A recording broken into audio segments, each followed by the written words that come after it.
소유보다는 관계에 집중하라, 소유보다는 관계에 집중하라라는 제목으로 하나님 말씀 증거하도록 하겠습니다.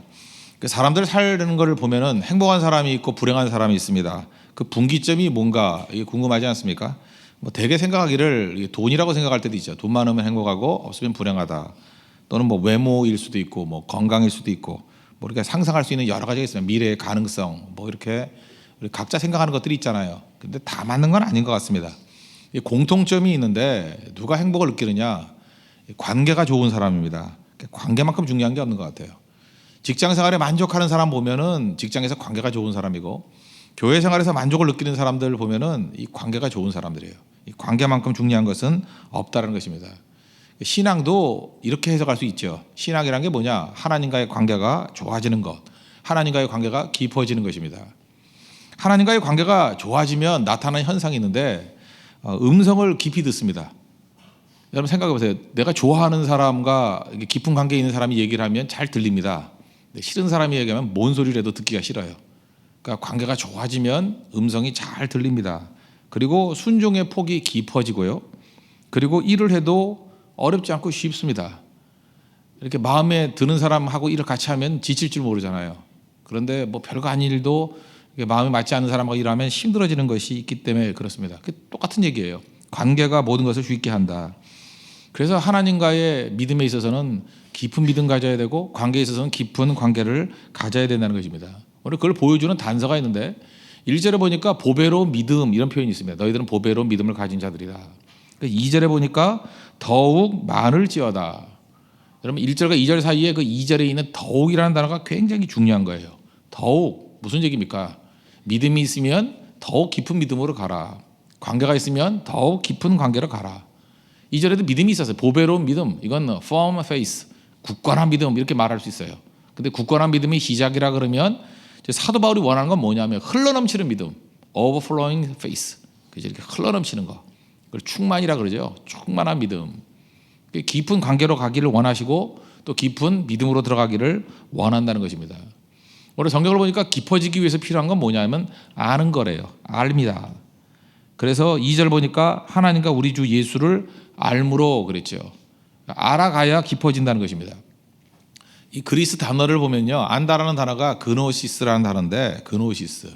여기서 쓰는 단어는 거기에 에피라는 단어를 붙였어요. 에피그노시스. 그노시스는 그냥 일반적으로 안다. 이게 인포메이션이에요. 정보를 알고 있다.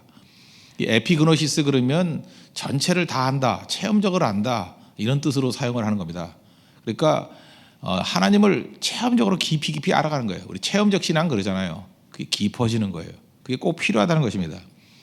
예를 들어서 여러분 송중기를 아냐 그러면 뭐 안다 그러죠. 그게 뭘 아는 거예요? 뭐 이름 알고 나이 알고 뭐 대충 뭐 재산이 얼마쯤 있는 거 알고 뭐 이 정도 아는 거죠. 학력이 어떤지 알고 알긴 아는 거죠. 근데 그걸 다 안다고 얘기할 수는 없죠. 송중기하고 결혼할 여자 상상도 하기 싫겠지만 송중기하고 결혼할 여자가 아는 거하고는 또 다르죠. 그 송중기의 아내가 송중기를 안다 그럴 때 그것은 정보보다 더 넓은 거. 그의 삶 전체를 이해하는 거죠. 개인적으로 친밀하게 전체적으로 아는 거. 지금 후자의 얘기가 지금 여기서 안다라는 거예요. 하나님을 깊이 알아간다는 것은 에피그노시스. 그죠? 전체적으로 안다. 정보를 안다는 게 아니라는 것입니다. 사실 정보로 아는 거야 바리새인들이 제일 잘 알았죠. 서기관들이 뭐 성경 다 잘 알았잖아요. 그건 정보잖아요. 그런데 예수님의 제자들이 아는 그 깊은 내용들 그건 다른 거죠. 그러니까 우리가 깊이 알아간다는 건 뭐냐면 바로 이렇게 전체적으로 하나님을 알아간다는 것입니다. 예배를 통해서 하나님을 만나는 거죠. 그러니까 만남을 통해서 알아가는 거예요. 그죠? 기도를 통해서 선교를 통해서 이렇게 만남을 통해서 알아가는 거예요. 그게 깊은 알미라는 것입니다.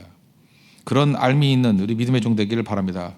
그래서 하나님과의 그 관계에 있어서도 관계에 초점을 맞추십시오. 여러분 인간관계를 맺을 때도 마찬가지예요. 누가 지혜로운 사람이냐? 소유에 초점을 맞추는 건 바보예요. 그러니까 이런 거하고 똑같은 거죠. 돈 벌자고 관계를 깨버리는 거. 그래서 이렇게 경제 활동을 해도요. 뭐 보통 뭐 피라밋 뭐 이런 게 나쁘다 그러는 이유 중에 하나가 뭐냐 하면 돈은 벌 수 있다고 합시다. 그냥 돈은 벌어요. 근데 관계가 다 깨져 버리잖아요. 나이 40 넘어서 가지고 친구가 없어져요. 왜냐하면 모든 관계를 희생하면서 돈 버는 거니까. 다 끊어버리면서. 그건 어리석은 거죠. 소유 때문에 관계를 끊어버리는 거예요. 성경은 반대로 얘기하죠. 내 소유를 다 팔아서 친구를 삼으라. 관계를 얻으라는 거예요. 관계를. 그러니까 성경에 보이는 초점입니다. 관계가 가장 중요하다. 하나님과에 있어서도 관계가 중요하고 인간과 인간 속에서도 오늘 자세한 내용은 여러분들이 개인적으로 적용하면 돼요. 모든 걸 다 쏟아부어서 좋은 관계 맺으라는 거예요. 그러니까 좋은 관계 맺기 위해서 내가 함부로 말해서도 안 되겠죠. 성질부려서도 안 되겠죠. 왜? 관계를 유지하기 위해서. 그게 지혜로운 삶이다. 오늘 성경은 이렇게 말하고 있습니다. 오늘도 좋은 관계를 맺고 지혜롭게 살아가는 믿음의 종 되기를 바랍니다. 오늘 두 가지를 얘기를 하고 있는데 하나님과의 좋은 관계를 맺으면 두 가지가 나타나는데 그 겉으로 드러나는 것은 능력이 임한다는 거예요. 신기한 능력. 그리고 내적으로는 옛날에는 신의 성품에 참여한 자가 되었다 이렇게 표현했는데 하나님의 성품에 참여하는 자가 된다. 그래서 능력과 성품의 변화가 있다는 것입니다. 이게 하나님과의 깊은 관계를 통해서 누리는 축복이라는 거예요. 우리 그런 축복을 누려야 될 것입니다.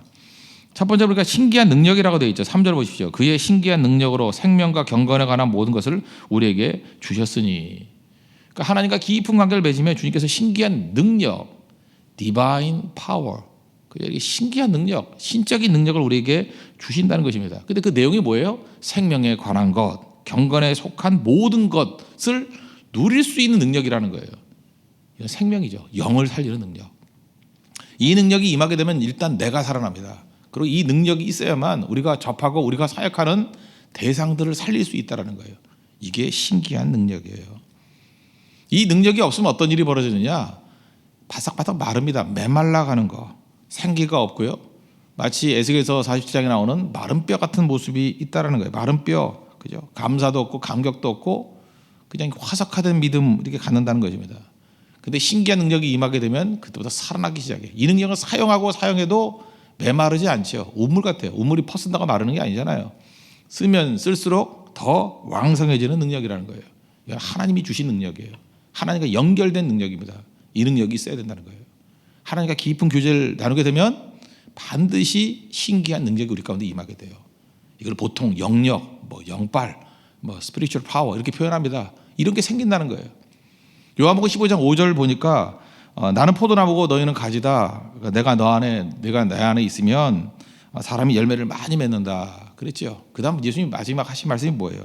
나를 떠나서는 너희가 아무것도 할 수 없습니다. 그러니까 나를 떠나서는 아무것도 할 수 없다. 왜 그래요?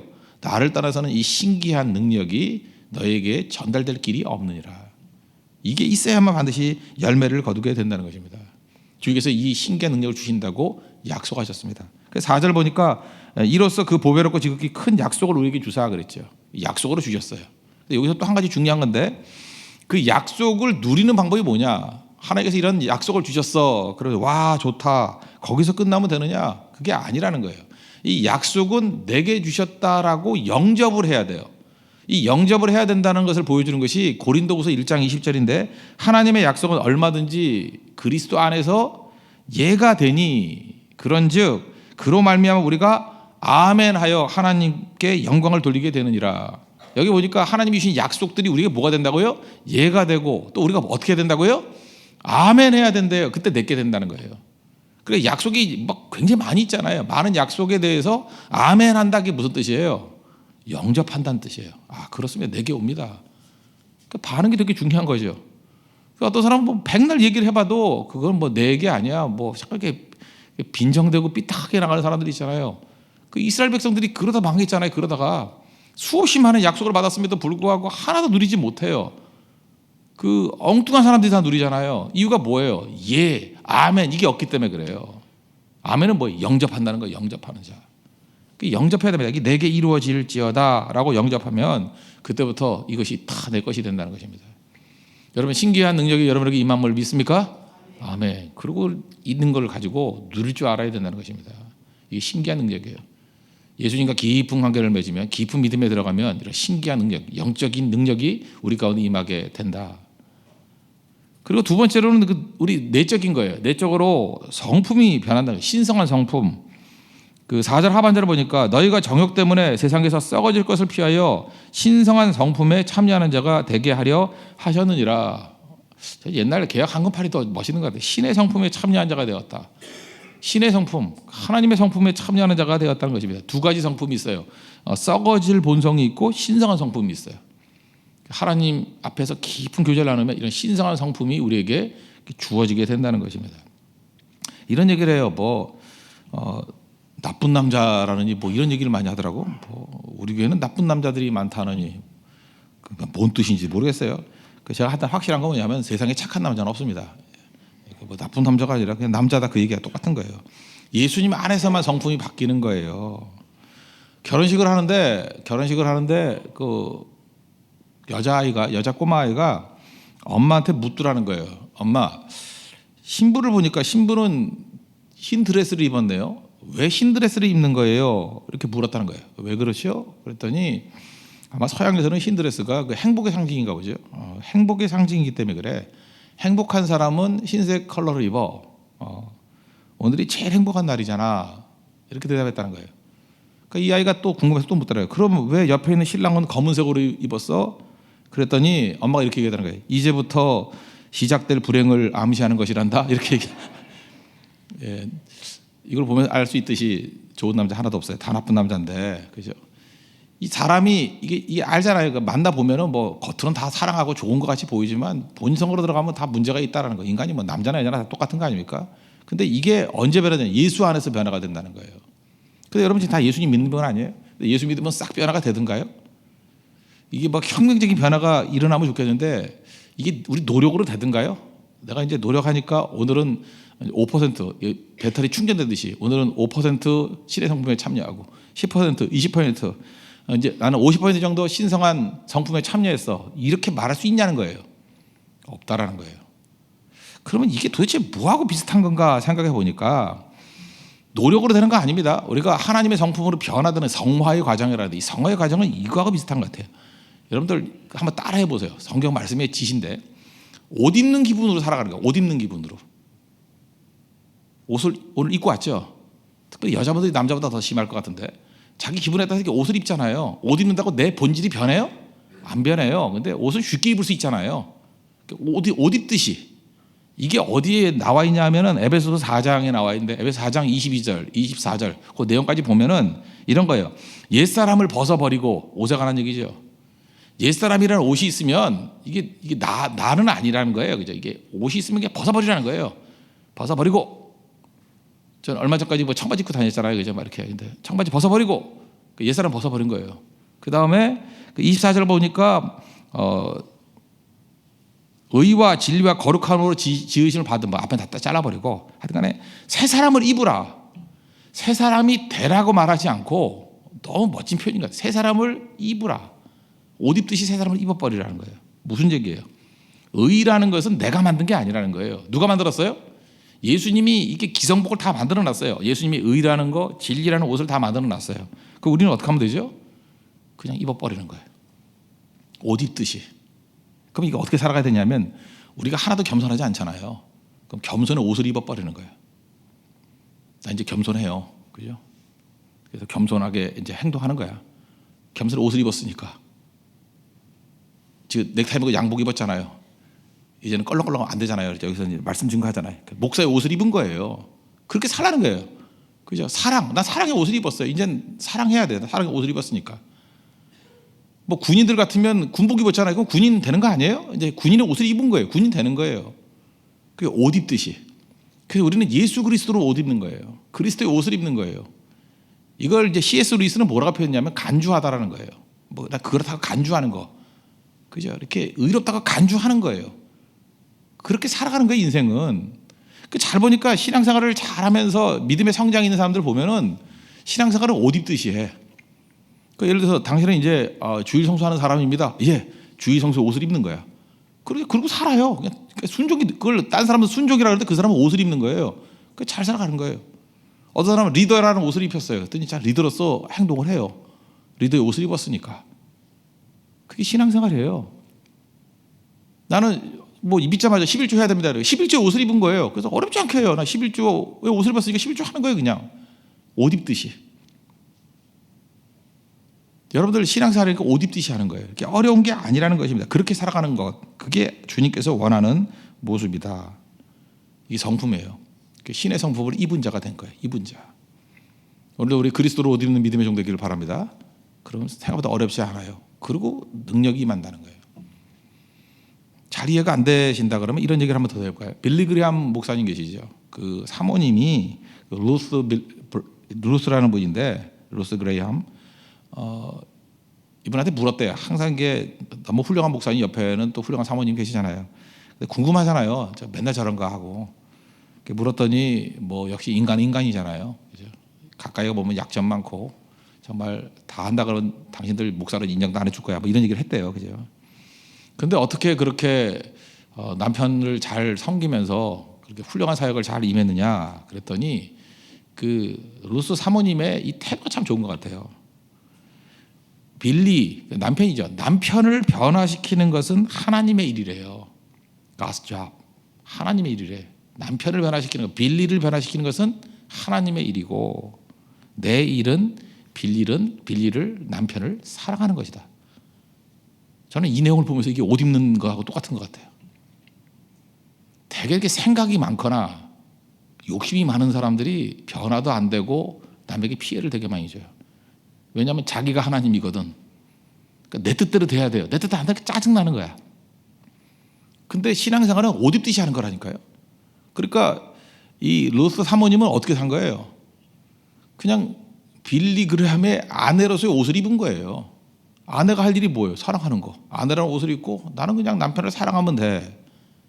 그리고 남편을 변화시키는 것은 하나님의 옷이잖아요. 그걸 내가 하나님의 옷을 입을 필요가 없잖아요. 변화는 하나님이 시키는 거니까. 그건 하나님께서 하시죠. 이런 거예요. 하나님이 하실 일은 하나님이 하시고 내가 할 일은 내가 합니다. 라고 맡기고 사는 것. 그걸 뭐라 그래요? 그걸 믿음이라 그런다고.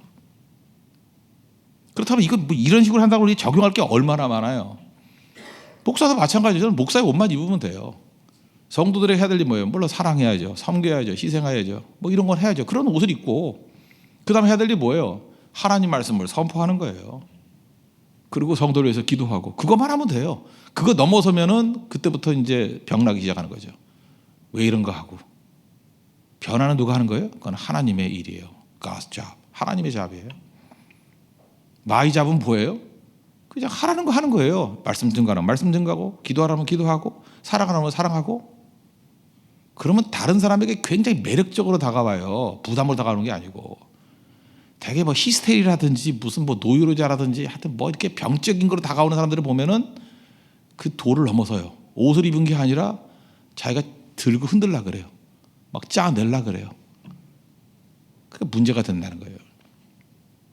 하나님의 신성한 성품에 참여한다는 것은 뭐냐? 오늘 명심하십시오. 옷 입는 거라는 거예요. 그리스도로 옷 입는 믿음의 종 되기를 바랍니다. 그래서 하나님과 깊은 관계에 들어갑시다. 그래서 하나님의 놀라운 능력, 그죠? Divine Power 그런 것이 외적으로 임해서 생명을 살리는 종이 될 뿐만 아니라 우리 속에도 옷 입듯이 예수님으로 옷 입음으로 말미암아 우리가 신성한 성품에 참여하는 우리 하나님의 거룩한 종 되기를 바랍니다. 그럼 여러분 분명히 능력이 있어지고 행복해집니다. 그런 인생 사는 믿음의 종 되기를 축원합니다. 기도하겠습니다. 이 시간에 하나님과 깊은 관계 속에 들어가서 하나님의 능력, 깊은 관계 속에서 신기한 능력과 신성한 성품에 참여한 자 되게 해달라고 다시 한번 간구하도록 하겠습니다.